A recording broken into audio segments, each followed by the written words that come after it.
for the first time at the Sundance Film Festival, and it was absolutely my #1 favorite movie of the festival. And now here we are in October, and it is absolutely just one of my very, very favorite movies of the year.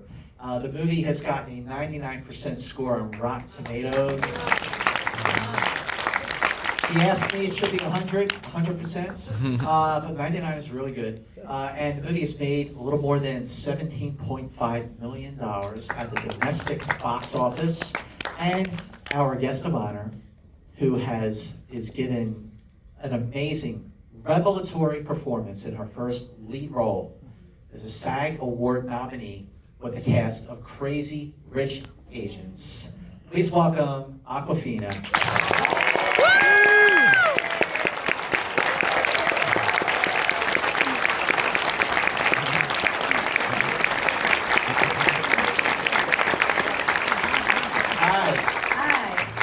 Hello, everyone. Thank you. So I just want to go back. I was talking about Sundance.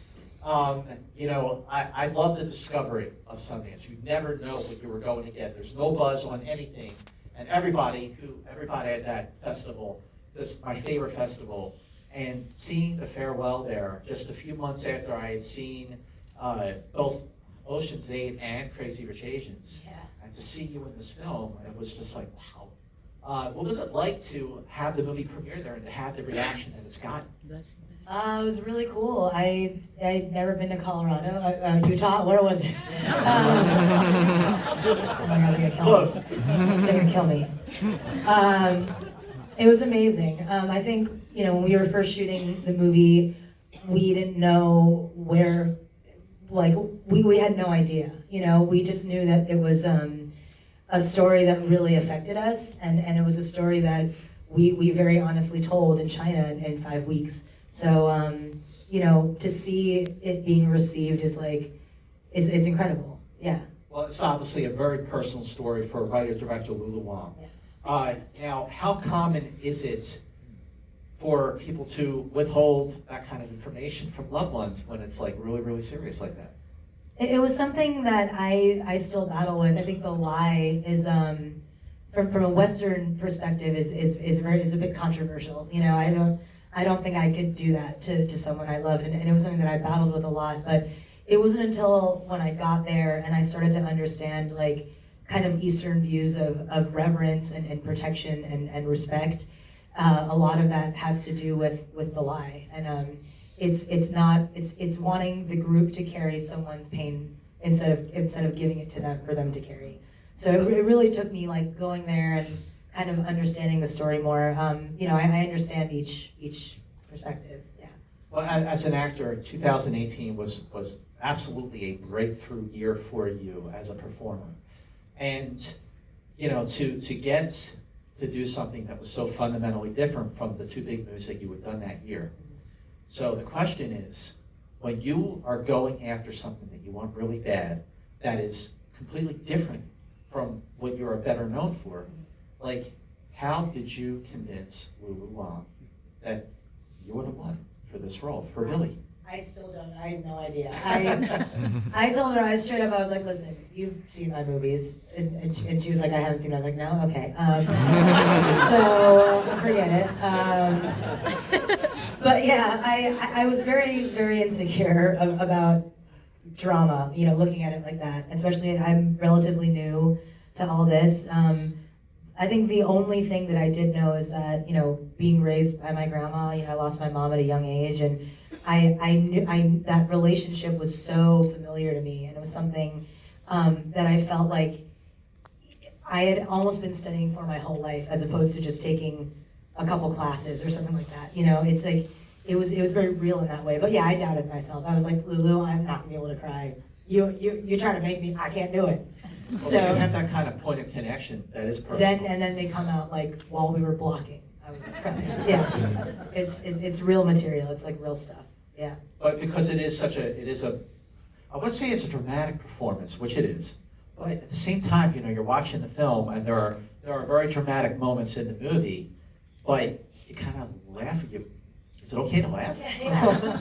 Yeah. I was sitting at Sundance with my parents in the movie, And there's that line, the cancer line, like when there's a saying in China, when people get cancer, the whole theater like broke out in laughter, and we looked at each other like we had been duped.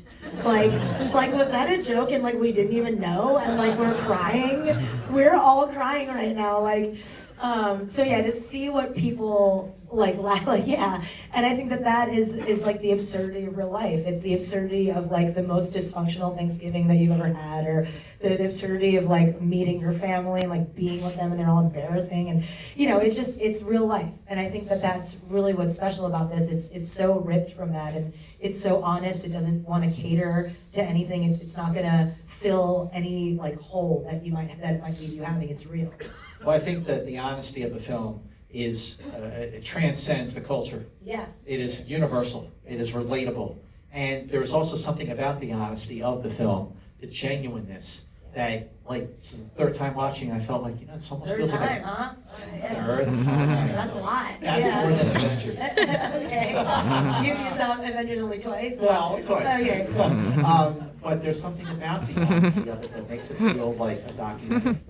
Yeah, for sure, and it kind of was. It started as a podcast on This American Life, and I remember listening to that, and even just I was driving when I was listening to that, and it was just crying. Like I can't drive right now, just crying everywhere. I think the wedding, the banquet place where the banquet, that was like really where the wedding banquet was, and the grave that we're doing like the ceremony at was Lulu's real grandpa's grave, and her grandma would come visit us all the time and give us snacks and stuff, and it was really awkward because Lulu would be like, okay, my grandma's here, whisper this scene because she cannot hear what this is about, and we're like, okay, Still.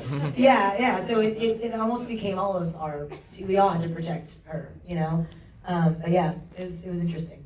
What was it like for you? I mean, clearly because Billy is such it is a dramatic role for you, so to bring out your dramatic side, but also to sort of your body language to reflect Billy's sort of insecurity. She's in between two countries. Just my own insecurities, but because I think the editor came up to me at some point and was like, I didn't even know you were in the movie. I thought you were just some like slumpy, like slouchy girl with like this deep voice, sounds like Fran Drescher. And but then I saw you on your performance, and you were like, so you're the editor of this movie? No, he didn't say it. It was great though. But yeah, I think a lot of it is really asking yourself the question, like, what do I do? Like, what do I do? And I think when you are Asian American and or anything American, and you go back to where your family is from, there's always like some kind of internal journey that goes through. And I think that I was experiencing that in real life as well as through the character of Billy. And in many ways she became kind of a vessel for that specific journey. Someone who feels like she has one foot in the door and one foot out, What was that journey like for you as you were living it yourself while Billy was living it at the same time? It made me think a lot about my family and who I am, identity. And I called my grandma every night crying, just like, I love you, I just want to make sure you're okay, and she's like, I'm fine, like leave me alone, dude. it's like midnight right now. I think it was a mind and body experience for sure. When I interviewed, I did a Q&A with Lulu when the movie opened in July, and she talked about the struggle she had to make the movie, and ultimately This American Life is what got it through, because Chris Weitz heard it, and the rest was history. Yeah. But how she was pressured to bring in more white actors, more American actors, and she fought. She really fought to make the movie she wanted to make. Definitely. What makes Lulu Wang a great actor's director? I think, well, firstly, it's that you have to kind of earn it. Like she's not out here to kiss ass or do any of that stuff. And I think, and then once you do, you then build a relationship with her. Like Billy is, in many ways, Lulu, right? But Lulu never stepped in and said like, no, I wouldn't do that. Like she was open to sharing this character. and I think she trusted me too. I think that's really important as well.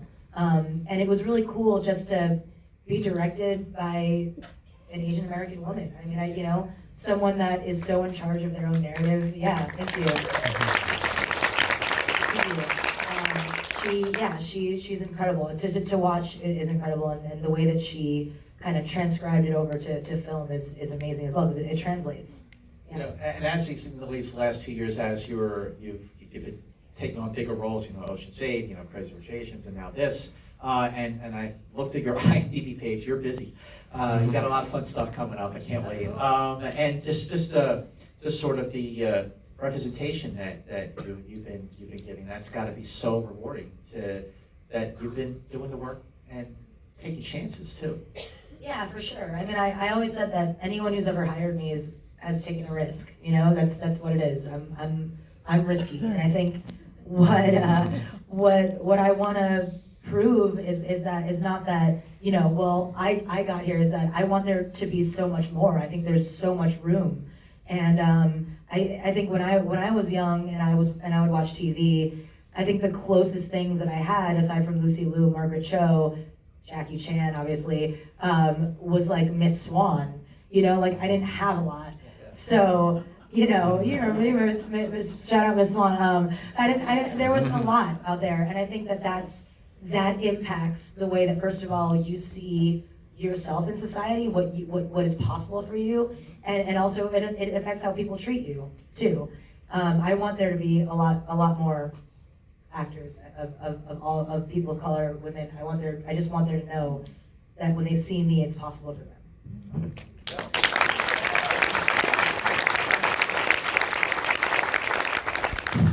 There's so many great moments in the film, like great scenes. I wanted to ask how you filmed them. One of them was definitely when you're visiting Grandpa in the cemetery with the bowing. Take us through like there's so much, again, the honesty, genuineness. Like, were you allowed to just go with it, improv, and you're working with actors who are also members of Lulu's family? I mean, it's got to add to the genuineness of it. Yeah, definitely that. I mean, that was but it's also like, you're there and you assume that the scene is you're going to pay respects to your grandpa who you miss dearly, but there's all of these like weird cultural rituals that you have to do. You have to burn the paper cell phone, you don't know to drink or like you want to open. So there's always that, so this scene that starts out is like, this is a very obvious scene, becomes like almost a kind of a farcical scene. And the bowing, that like what was funny is that I genuinely was taught how to do that. Like Ty and teacher Zhao taught me what it was. So I was like literally learning it as I was going. It was very real in that way, like almost as if I was visiting family in China or something, So yeah. And you're also what other sort of preparation did you do, like getting like a tutor and learning to speak Mandarin? I mean, better than you already do. I mean. No. Yeah. Yes. Yeah. No, I couldn't speak Mandarin. Oh, wow. I learned it. I studied like really hard to just get it, because like I couldn't like have someone just like tell me the word. They're like, okay, tell me what the sentence is, and I'll just I couldn't do it like that. And I needed to understand what everything obviously I was saying and what people were saying back to me. But I think there was something really easy about speaking bad Chinese. It just, when you want to communicate to someone, like you like really can't, so it's just, you're left to just like very minimal devices yeah. The other testament to the talent of Lulu to keep the tone right on point. The other scene is at the wedding when the son gets up to say goodbye to Nana, and he starts crying, and it's such a dramatic, beautiful, deeply moving scene, but at the same time, people are like laughing a little, and it's okay. Yeah. What was it like to film that scene in particular? I mean, the whole wedding scene was awesome. I mean, the cast, first of all, the cast was amazing. Every single one of them blew me away, especially, Uncle was incredible, and the woman who plays my grandma, like, amazing. So just to work with them was like, just an honor. And we'd see Uncle like on TV, so like I'd be watching TV in my hotel, and I'd see the guy who plays my uncle like in all these different soap operas, and Yeah, even like my grandma, like one time this crowd of people came up and I thought they were like, oh, they want a picture and they wanted a picture with her. And I was like, okay, never mind. No, but I mean that scene I don't know if like exactly, but very, very close to what really happened at the real wedding. Like the uncle went up and like started crying and like made it all about the mom, and everyone was like, oh my God. So I think that, yeah, that you can't make that stuff up. I mean, it's like, yeah, it's real. But yeah, all of that was really fun. You know, at the end, you think you know where the movie's going to ultimately go, right? And then you get to it, and that last coda at the very end of the film, and it leaves you with such an uplifting moment. Yeah, you know, that sure. She's with us. I mean, she's, Yeah. you know, like it wasn't months. It was we're still going. Yeah, And we're still going. Yeah. but here's the thing. So Lulu told me back in July that she still doesn't know. So don't say anything. Yeah. Yeah. Don't say anything. Yeah. So yeah, keep that in case anyone's in Chongchuan in the next. Yeah, for sure. When you're making the film, and because it was a dramatic performance, was there a moment where you felt a little conflicted on how to play a certain scene, but you talked it through with Lulu Wang and she steered you in the right direction and you crushed it? Yeah, I think there were a couple instances where I kind of relied more on like wanting to keep things short. You know, my comedic muscle is something that I've used for a long time, you know, since I was a kid, to kind of like not want people to be sad around me, to keep things light. I've used it in my adult life, my personal relationships. I mean, it exists. It's a buffer for me. And I think when I was doing this performance, it's like there's no room for that. And I think Lulu really taught me that. She taught me how to be present, and whether that means like taking a breath, like just like being in the moment and not going straight for that. I think that was a challenge for me at first. And then crying was like, cause then I say like you're crying like that scene with Nai. There were all like when I'm saying goodbye to her, there were all these like hecklers around us, like just watching us, like what are they doing? And at first they were like, you know, pointing, laughing, and then toward like the second take, I couldn't hear them anymore. I looked around me and they were all crying. Like, it's like, you can't even understand what we're saying right now. Like, you're so far away. But yeah, all of that. But it's like, that's how real the content was. Like, yeah. I want to open up to the audience for questions, but if I just have one quick question. You know, when the movie did premiere at Sundance and it got that reaction, Yeah. and it opens in July, and of course now everyone's really getting to see it. And you're seeing the reactions that people are having and what's on social media, reviewers, whatever, so on and so on. Like, how rewarding was that for you to have done something so different and have it embraced in such a way? It's the most rewarding feeling in the world, yeah. To know that, to know that it was received, that and also that you don't feel alone, you know? Everyone goes through loss, and yeah. I mean, did you guys like the movie? Yeah. I know you guys look a little sleepy, right at this specific, but in a good way. I think it's aside. It's good though. We're having fun. It's an afternoon screening. Everybody is great. I know. This is great. And thank you for coming out. Yeah. Do you have a question right here? I do. Love the movie. Love you. you. We all loved it. But I'm so curious how the grandmother could know her granddaughter's making a movie and not be curious or want to see the movie. Or maybe she's been misdiagnosed all these years. How does she really not know? It's a good. I don't know. But you do know that Xiao Yinai, that's Lulu's real aunt. Right, So saw that. that's her real aunt, and it was actually the real person who broke the news to Lulu. So she had to relive that as well. But yeah, I'm not sure. I don't know, but So she hasn't seen the movie. no, she has not seen the movie. Maybe it was the My knowledge. Japanese medicine. On the internet, yeah. This stays in this room, okay? No social media. Go ahead. Yes, you. Do you know whether the Chinese government, either national or local, was in any way involved with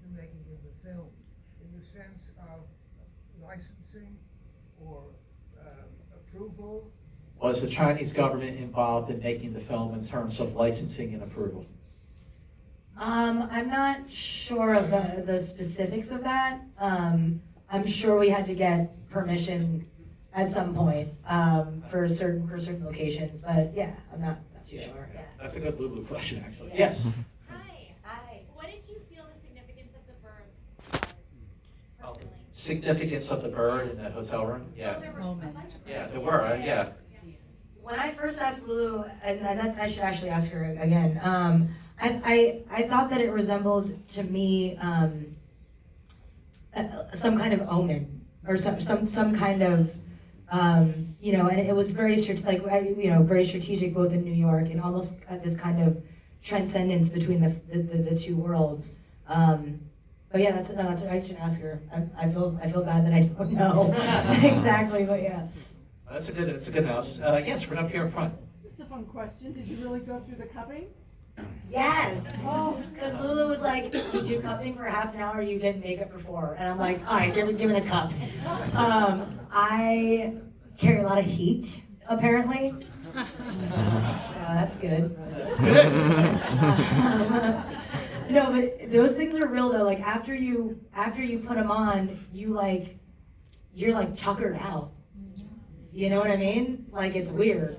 Yeah, and I felt really hot, and then my friend felt really cold. So weird. Yeah.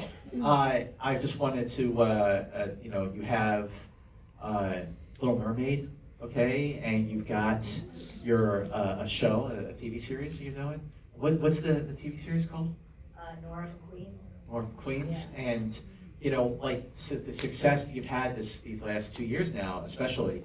Like, how does that affect like what you're looking for moving forward? I'm always looking for, you know, the first of all, the right role, a role that's right for me, and a good story, you know. The farewell, people I've always asked, like, did you just want to do drama and then this is your drama? It's like, no, I don't, you know, actors don't wake up and say like, I want to do drama today. And then the farewell arrives, you know, like by a FedEx van. No, I would have done the farewell if it was a sci-fi, if it was any genre, you know, it's just the story. It was the story and the role. I think I'll always look for that. I don't think any movie is ever too small, ever, you know, or big. You know, like it's all about the role and if it's right and, you know, if it's it.